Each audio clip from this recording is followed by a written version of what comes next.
Boom. I wake up. I look down. I'm drenched in blood. I look forward, and there's lights coming straight towards me. The glow of those lights is not the glow of my fate, but the triggered moment I have to react. I try opening up my driver's door, and it's stuck. I unbuckle my seatbelt, and try opening up my passenger door, and it's jammed. I lift myself out of my seat, and I kick open that passenger door, and I run across the highway up onto a hill. As soon as I turn around, someone slams straight into my vehicle, crushing where I was moments before. The man that just slammed into me frantically gets out of his vehicle, searching for me as I yell at the top of the hill, "I'm over here! I'm over here!" Screaming for my existence. A woman pulls to the side of the road, runs up to me and asks how she can help. Yes, asks her if she has a towel. Luckily she does. She goes back to her car and grabs it. By that time, the gentleman who hit me comes up to me as well, and they collectively come by my side, perfect strangers. And I show them how to wrap my head and apply pressure as we begin to breathe. And I try to calm down my vitals, be very present in that moment, and try to relax. I can see my sculptures being flown around on the highway like toothpicks.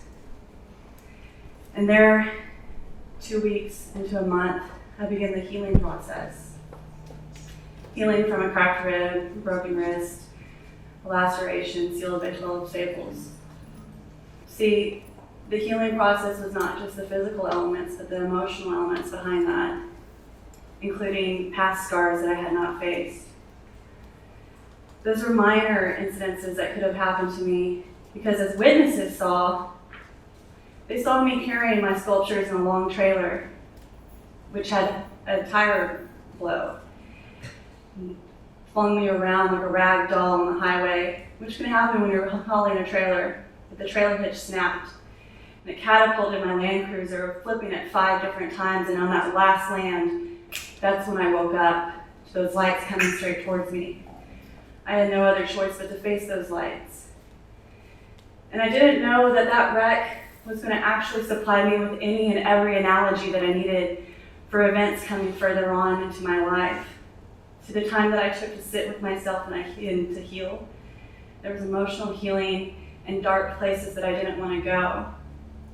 There was feelings of sadness, anger, resentment, scars that I had not looked at before because those feelings and emotions I had pushed behind me. And I acted like I could keep them in a junk drawer, like the one that's in your kitchen. But then there was a part of me that started thinking, if this much weight can drive me down, what can lift me up? See, prior to me actually hitting the cement barrier, I knew something was going to happen. And the funny thing is, I couldn't control my vehicle anymore. I couldn't slam on the brakes. I couldn't grab a hold of that wheel. What I had to do was go limp and let go and hope to see whatever happened happen. The same thing happened to me when months after my wreck, my mother passed away. And I had to let go of that idea of her being in my life for me and let go of that idea of another strong woman in my vision. And soon after that, I assumed and chose to assume guardianship of my grandmother, and then later she passed. I was at some point thinking, how much more can I take? How much more sorrow and heartbreak and heavy feelings can I go through?